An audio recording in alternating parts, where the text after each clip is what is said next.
Assalamualaikum warahmatullahi wabarakatuh. Jumpa lagi dengan saya, Sirojul Munir.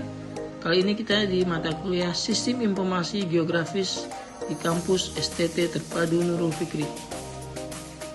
Assalamualaikum warahmatullahi wabarakatuh. Jumpa lagi dengan saya, Sirojul Munir, di perkuliahan Sistem Informasi Geografis. Kali ini kita akan membahas tentang SIG, Sistem Informasi Geografis Remote Sensing Index atau indeks indeks dari pengindahan jarak jauh. Pada pertemuan sebelumnya sudah dibahas tentang pengantar teknologi remote sensing, menjelaskan tentang berbagai pemanfaatan remote sensing dan peralatan dari remote sensing seperti satelit. Nah, kali ini kita akan bahas lebih detail lagi, lebih mendalam lagi tentang indeks yang bisa kita gunakan dari hasil citra yang dihasilkan oleh suatu penginderaan jarak jauh atau remote sensing, gitu ya. Jadi di mata kuliah sebelumnya kita bahas tentang bahwa di remote sensing atau penginderaan jarak jauh itu nanti ada dua jenis sensor. Ada dua jenis sensor penginderaan jarak jauh, yaitu sensor pasif dan juga sensor aktif. Ya, ini perlu dipahami secara mendalam ya. Di sini bahwa pasif sensor ini adalah suatu device, suatu sensor yang dia bergantung dengan penerangan atau cahaya dari sumber matahari. Jadi pengambilan dia memanfaatkan dari hamburan balik atau reflektan dari sinar matahari yang menerangi permukaan bumi. Ya, jadi matahari menerangi permukaan bumi, nanti dia akan diukur atau dicatat nilai hamburan baliknya. Nah, nilai hamburan baliknya ini nanti disimpan sebagai suatu nilai yang nanti bisa digunakan untuk analisa dalam berbagai macam bidang. Ya. Ya, jadi tentu saja di sini yang namanya pasif sensor dia sangat bergantung dengan sinar matahari. Karenanya datanya hanya bisa diambil waktu matahari ada, waktu siang hari. Jadi satelit jenis sensor ini dia tidak dapat merekam ya di waktu malam hari tentunya di situ ya. Nah, ini adalah satelit dari sensor pengendalian jarak jauh. Tentu saja dengan adanya atau merekam reflektannya nilai hamburan baliknya, maka ada kendala juga nanti ketika menilainya atau mengukurnya, yaitu karena pertama adanya halangan awan tentunya ya. Jadi kalau ada halangan awan, tentu saja nilai reflektannya tidak sesuai kalau bersih dari awan, gitu ya, atau mengalami bias, gitu ya, untuk dari segi datanya nantinya. Itu adalah sensor pasif, gitu ya. Ada juga sensor aktif, ya. Sensor aktif ini dia sensor yang dia memiliki sumber energi sendiri. Kalau tadi dia mengandalkan sumber energi matahari di pasif, nah di sini mengandalkan atau membawa energi sendiri. Ya, dia akan memancarkan suatu gelombang di sini, ya, gelombang dipancarkan ke bumi, kemudian nanti nilai hamburan baliknya pun dicatat. Itu adalah sensor aktif. Nah, sensor-sensor ini biasanya dibawa oleh suatu satelit. Jadi nanti satelit punya jenis sensor-sensor sendiri, atau bisa juga diterapkan dalam perangkat lain remote sensing lainnya seperti drone atau pesawat ulang-alik yang menangkap atau mengambil citra di suatu permukaan bumi. Jadi ada sensor aktif, ada sensor pasif, gitu ya. Jadi kita bedakan di situ. Ya. Ya, jadi apa sensor pasif? Sensor pasif sumber energinya berasal dari eksternal, ya, dari utamanya dari matahari. Ya, tidak harus dari matahari juga sih, ya. Tapi utamanya itu dari sinar alami dari matahari. Nah, tentu saja tadi perekamannya hanya dapat dilakukan siang hari, yang menampilkan kondisi permukaan bumi yang sesuai dengan kenyataannya. Jadi realita kenyataannya nanti seperti itu ya. Nah, dia ditangkap gelombangnya pendek gitu ya, karena dia tadi mengandalkan dari reflektan atau nilai hamburan balik dari pencahayaan dari matahari. Nah, termasuk gelombang pendek ya. Kalau yang sensor aktif dia memiliki sumber energi sendiri. Ya, dia akan merekam apa saja yang dilakukan, tapi ini bisa dilakukan malam hari atau siang hari karena dia mengeluarkan energi sendiri. Nah, agak berbeda dengan sensor pasif, dia memanfaatkan gelombang panjang. Gelombang panjang yang dapat menembus awan tentunya. Jadi dengan sensor aktif ini bisa menembus awan, halangan awan. Contoh sensor aktif adalah ya radar. Radar itu adalah bisa dilakukan ya. Contohnya misalkan suatu apa kapal tank ya, kapal selam dia ingin mendeteksi apa namanya di depannya ada benda atau apa, dia akan memancarkan gelombang. Nah, gelombang itu gelombang sinar tadi ya, sensor aktif ya, radar nanti akan dibalikin untuk mendeteksi bahwa di situ ada suatu objek misalkan. Nah, ini biasanya dipakai untuk mendeteksi juga nih di dalam perikanan, mendeteksi adanya kumpulan ikan ya di dalam dasar laut sehingga nanti yang pemancing atau nelayan nanti bisa berhenti di situ untuk menangkap apa namanya ikan. Ya, itu contoh sensor aktif. Nah, sensor pasif tadi ya, sensor yang gelombangnya pendek, dia terbatas nanti di situ. Nah, ini gelombangnya, jadi di dalam apa namanya gelombang wavelength ya, gelombang ultraviolet sampai dengan infrared dan seterusnya. Ini terbagi atas beberapa panjang gelombangnya dan nanometer ya.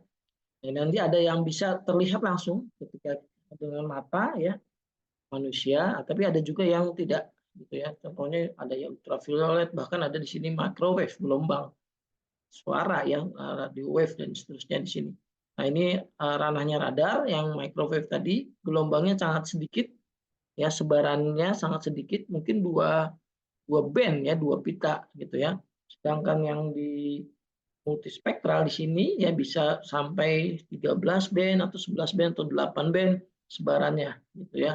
Nah, dengan adanya gelombang ini kita bisa manfaatkan untuk kebutuhan apa namanya riset atau kebutuhan mengamati semua yang ada di permukaan. Jadi ada namanya visible and near infrared. Jadi bisa dilihat red, green, blue. Ada warna-warna pokok yang bisa dilihat oleh mata manusia, ya. Seperti warna pelangi gitu ya. Tapi di ujung sebelumnya atau sesudahnya yang sangat tidak bisa kelihatan gitu ya. Sangat tipis gitu ya. Jadi satelit yang digunakan tadi ada sensor pasif atau maupun sensor aktif ya, dapat mengumpulkan data. Jadi data itu diambil, disimpan dalam bentuk citra, spektrumnya dalam bentuk spektrum gelombang elektromagnetik. Ya, sensor ini nanti contohnya sensor multispektral memiliki batasan sensor sensitif spektral nanti. Ya, resolusinya juga hanya sampai yang spektral saja. Ya, dia tidak mensasar yang microwave, radio wave ini. Ini sensor aktif. Gitu ya. Nah, tentang panjangnya disebut dengan pita atau band lah, kita sebut band. Jadi ada band warna merah, warna biru, infrared dan seterusnya, itu kita sebut sebagai band atau channel yang bervariasi di situ. Ya, untuk multispektral dia lebih banyak bandnya. Untuk yang radar atau tadi ya microwave tadi dia lebih sedikit gelombangnya. Nah, jadi tentu saja nanti ini data-data ini yang telah direkam oleh satelit ya berupa citra hasil rekaman permukaan bumi, maka nanti bisa digunakan untuk riset dan digunakan untuk kemaslahatan manusia tentunya ya. Oke ya, jadi ada sensor aktif dan sensor pasif tadi ya. Nah, pasif sensor itu bergantung sama sinar matahari, aktif sensor tidak bergantung sinar matahari, masing-masing punya kelebihan. Kalau pasif sensor dia memiliki banyak apa namanya gelombangnya, ya bandnya ada banyak, ada 13 di sini. Contohnya kita menggunakan satelit Sentinel. Sentinelnya satelit yang dikeluarkan oleh European Space Agency. Dia mengorbit di permukaan bumi dalam rentang waktu ada yang 10 hari sampai 12 hari, mengambil semua gambar yang ada di permukaan bumi. Nah, di sini ada dua jenis satelit yang dikeluarkan oleh ESA, yaitu satelit Sentinel-1, dia satelit berbasis radar yang mengorbit ke semua cuaca siang dan malam, diambil datanya. Nah, tadi tentu saja dia mempunyai gelombang yang lebih panjang, tapi tetap di sini range-nya datanya itu terbatas ya, hanya sampai 2 atau 4 ya, atau polarisasi sesungguhnya, dua horizontal, horizontal, horizontal, vertikal. Ya. Ini alat citra radar cuma punya 2. Ibarat manusia kalau matanya 2, dia hanya bisa menangkap 2 data. Kan? Bandingkan dengan yang pasif remote sensing ya, yang tadi ya bergantung dengan sinar matahari, karena dia spektrumnya cukup luas, dia bisa menangkap, contohnya di satelit Sentinel-2 ini bisa menangkap 13 band, 13 pita channel gitu ya, dengan data-data yang bermasing-masing ada nano ukurannya nanti, dan juga ada resolusinya di situ ya. Nah, masing-masing nanti bisa digunakan untuk keperluan khusus ya, untuk keperluan khusus di situ sini ya. Nah, ini contoh satelit Sentinel-1, dia berbasis radar. Satelit Sentinel-2 2A atau 1A gitu ya, kalau ini dia berbasis, kalau 2A ini berbasis multispektral ya. Dia bisa menangkap sampai dengan resolusi di gambarnya ya. Nah, sampai ada yang 60 kali 60, ada 10 kali 10 dan seterusnya di sini. Nah, ini contoh band Sentinel-2A ya. Dia tadi ya menangkap, ini saya tulis yang bagian ini 13 ini, saya detailkan lagi ya. Satelit ini bisa menangkap reflektan dari hasil sinar matahari, ditangkap, direkam di dalam kameranya ya, disimpan ya dalam kameranya, device-nya, dan dia akan merekam banyak data di sini ya, mulai dari pesisir pantai ya, warna blue, green, red yang hanya bisa dilihat oleh manusia misalkan, dan sampai yang infrared gitu ya.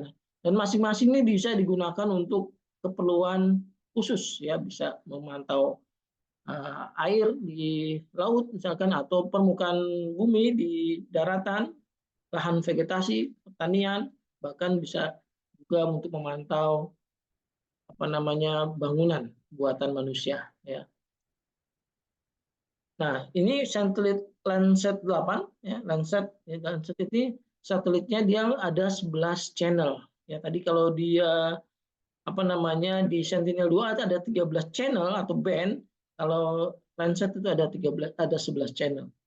Ya, ini data-datanya bisa dimanfaatkan nanti buat tadi ya, ukurannya dari masing-masing sini ya. Dan masing-masing channel ini dia nanti mempunyai kegunaan gitu ya.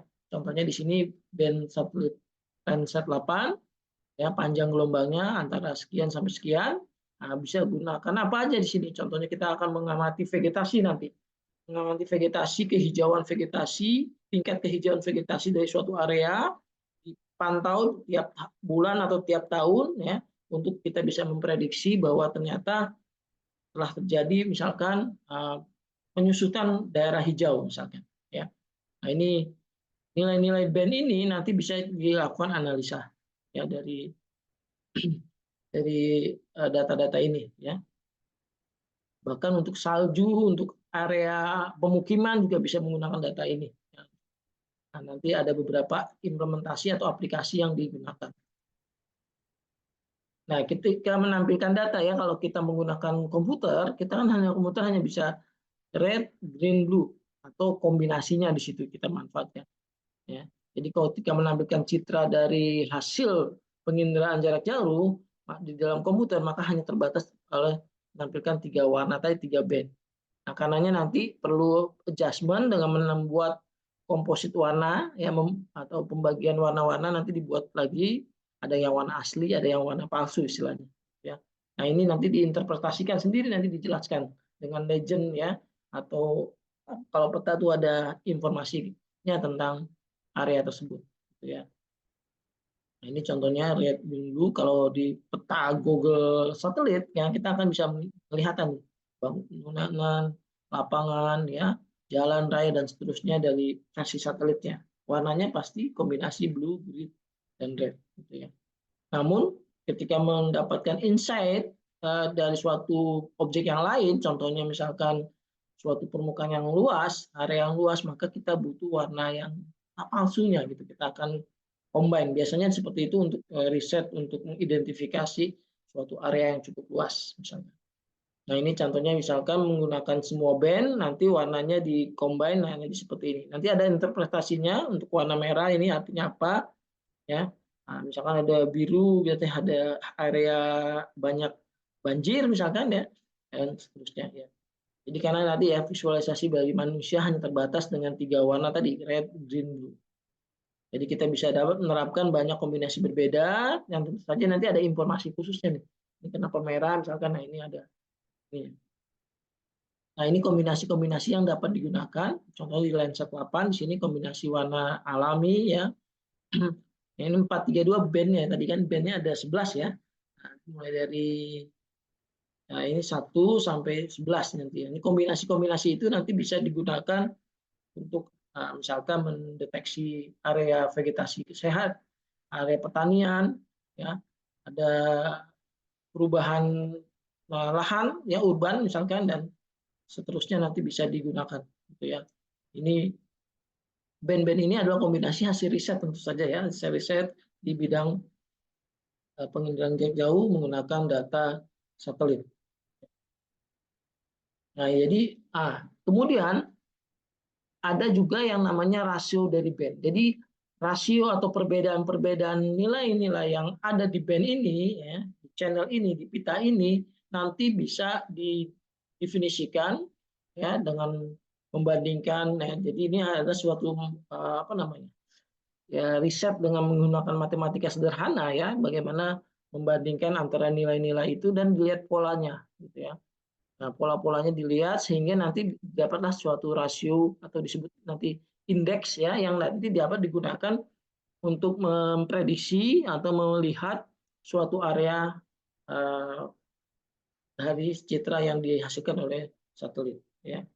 Contohnya untuk mengindikasikan nanti ada perbedaan warna ya guna untuk mengidentifikasi jenis lahan contohnya ya. Maksudnya yang lahan yang hijau, yang warnanya kurang hijau, kuning misalkan yang sehat atau tidak sehat itu bisa digunakan nanti dengan menggunakan indeks dari band-band tadi, band-band satelit, yaitu dengan menghitung rasio antara band misalkan. Ya.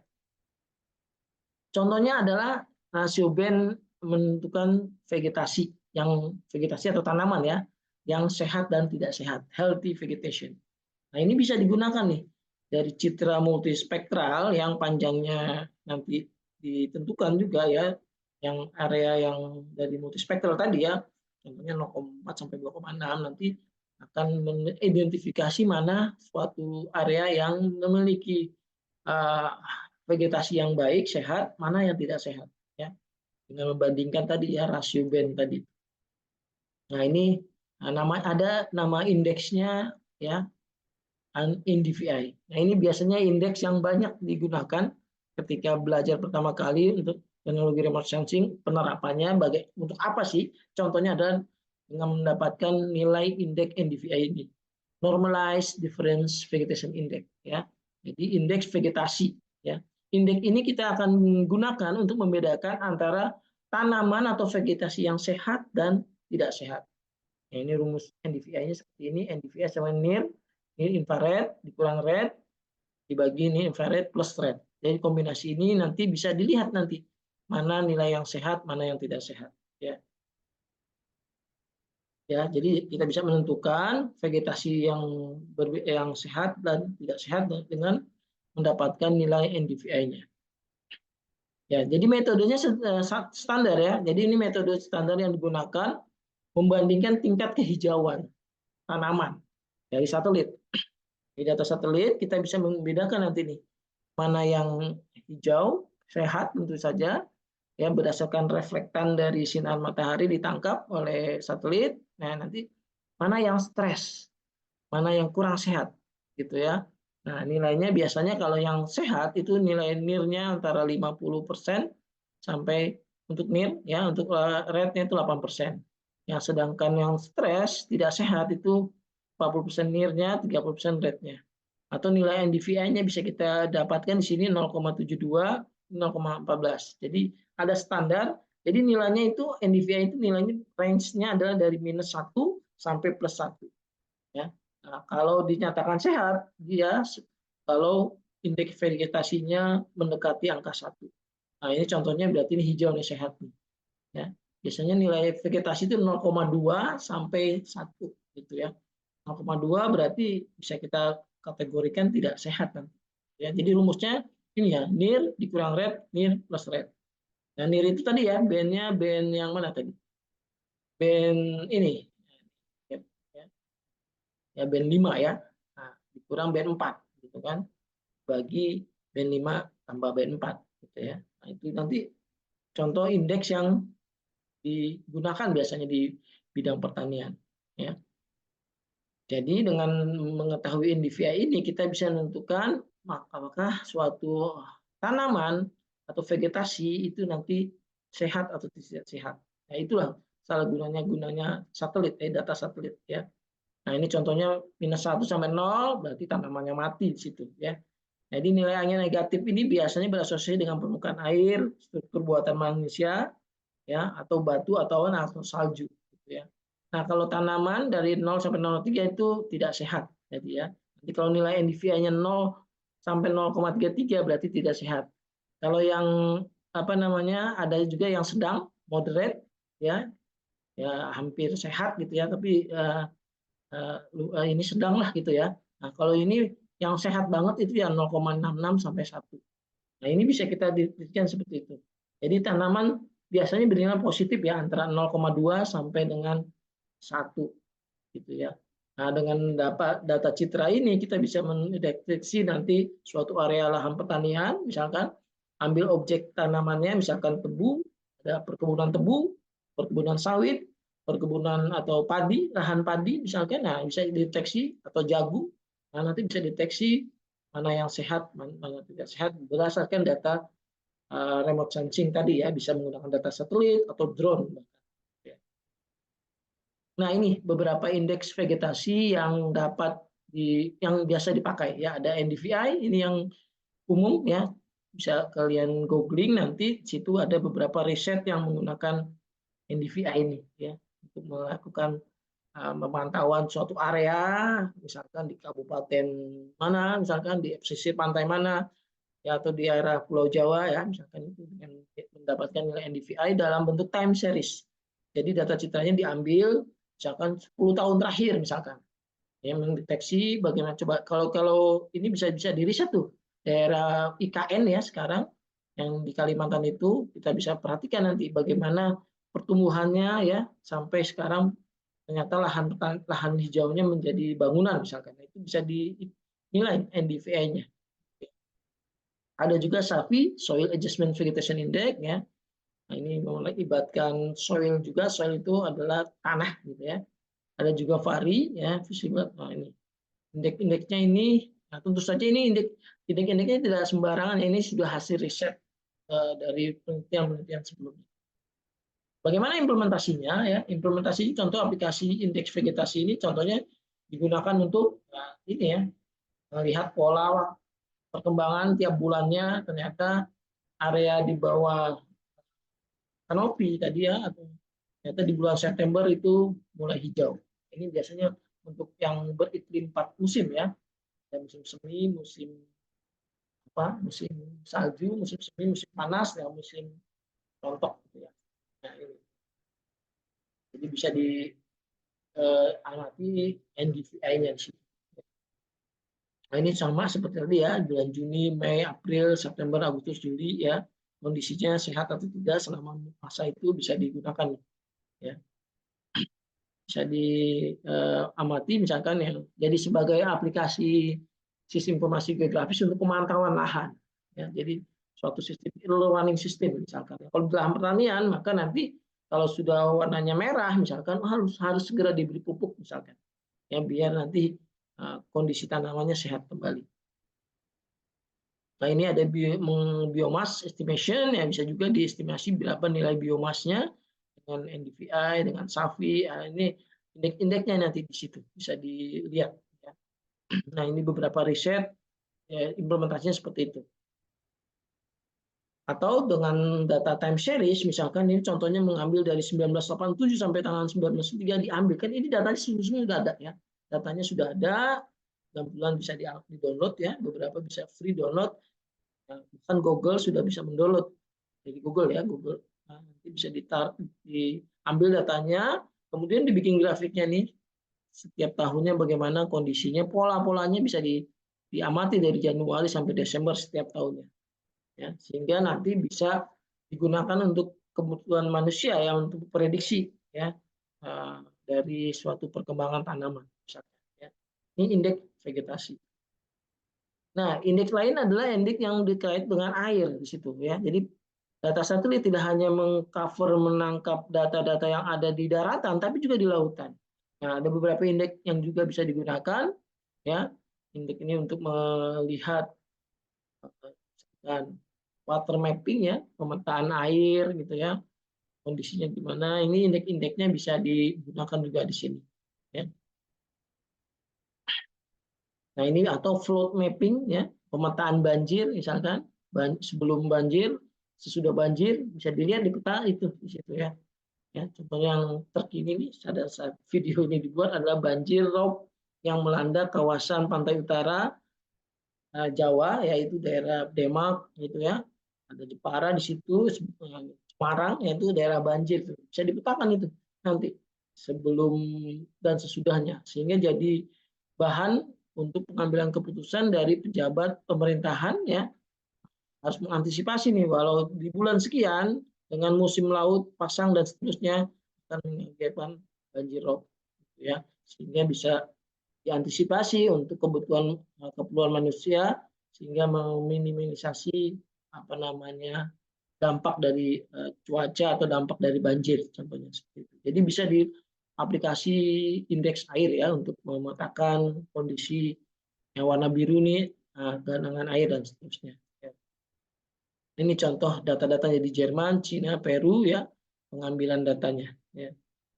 Ada inputnya, nanti dia ada outputnya. Ternyata warna birunya ini adalah genangan air, gitu ya. Flood mapping atau banjir ya, contohnya di sini ya. Nah, indeksnya lain adalah indeks remote sensing untuk landscape permukaan bangunan-bangunan biasanya ya. Atau di sini ada yang lebih banyak digunakan itu burn area index, area-area yang terbakar, hotspot panas, gitu ya. Apalagi di Indonesia di musim kemarau sering terjadi kebakaran hutan, karhutla ya. Bagaimana menangani karhutla ini ya bisa dengan menggunakan indeks ini ya, contohnya NBR Normalized Burn Ratio Index ya. Nah, ini membandingkan indeks band near dibagi SWIR, dibagi near sama SWIR di sini ya. Nah ini contoh misalkan kita bisa ada sebaran asap kebakaran misalkan ya bisa digunakan ya. Yang bagaimana ada hotspot-hotspot yang panas di area Sumatera misalkan di musim kemarau ya, sampai suhunya tinggi sekali ya, itu bisa titik-titik ini nanti menjadi tanda gitu ya, bagi pemerintahan untuk mengantisipasi terjadinya kebakaran hutan gitu, ya. Untuk geologi ya, geologi contohnya biasanya buat mining ya, buat tambang ya.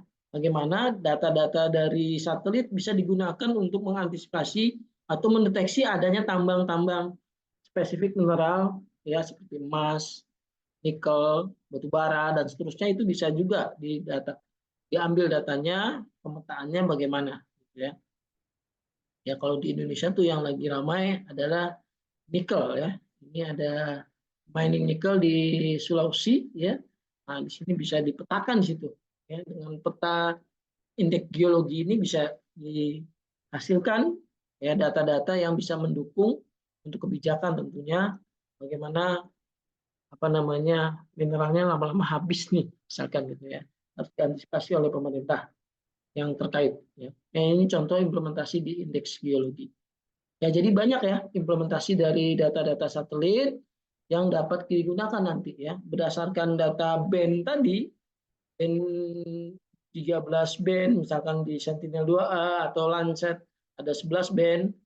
Nah, data-data ini nanti bisa digunakan untuk data-data ini bisa digunakan untuk keperluan dari pengelolaan apa namanya permukaan bumi tentunya ya. Nanti dipadukan dengan suatu sistem yang disebut dengan sistem informasi geografis. Ya. Baik, nanti di bagian sesi pertemuan kuliah kali ini, saya juga akan mempraktekkan bagaimana mendownload atau mengelola data satelit. Ya, kita nanti bisa menggunakan untuk mendapatkan tadi band-band tadi ya. Nah, nanti menggunakan Google Search Engine. Ya, nanti kita akan menggunakan Google Engine. Ya, jadi aplikasinya nanti kita buka dulu ya di sini menggunakan biasanya pakai Google Chrome. Ya, nanti dengan aplikasi ini kita bisa mendownload data-data satelit untuk kita kelola, dapatkan datanya, ya, data-data band tadi, ya, untuk nanti kita analisa ya untuk keperluan tadi ya, untuk keperluan maslahatan manusia tentunya ya. Ini engine Google harus punya akun dulu ya nanti, punya akun nanti masuk ke sini ya di platform code editor di sini ya. Jadi engine.google.com nanti platform code editor. Ya, di sini kita bisa gunakan karena data-data satelit itu ternyata sudah didownloadin sama Google, disimpan dalam servernya Google, nanti kita bisa ambil datanya untuk kita munculkan. Kita ketik aja di sini tinggal Sentinel 2 misalkan ya. Nanti ada pilihan di sini Sentinel 2A misalkan ini multispektral nanti ya kita import. Nah, datanya nanti kita mau cari area poligon mana, misalkan kita akan meneliti area poligon di Jawa Barat misalkan atau di pulau Indonesia lainnya nanti bisa di sini. Nah, area-area ini nanti kita bisa ambil ya, kemudian kita define petanya di sini. Misalkan kita akan mengambil area Jakarta ya, misalkan nah, seperti ini. Nanti dia define di sini areanya, ya tampilkan mapnya di running dimunculkan di sini ya. Nah ini sebagai pengantar aja, nanti saya akan buat video khusus buat bagaimana menggunakan Google Earth Engine ya untuk mengelola data satelit yang sudah ada ya. Misalnya satelitnya tidak hanya Sentinel, ada Landsat dan seterusnya, nanti bisa yang bisa dipakai digunakan untuk riset dalam apa namanya sistem informasi geografis menggunakan data remote sensing. Baik, mungkin dari saya cukup sekian. Mudah-mudahan bermanfaat ya. Sampai bertemu di perkuliahan berikutnya di sistem mata kuliah sistem informasi geografis. Saya cukupkan. Wassalamualaikum warahmatullahi wabarakatuh. Sampai jumpa di video berikutnya.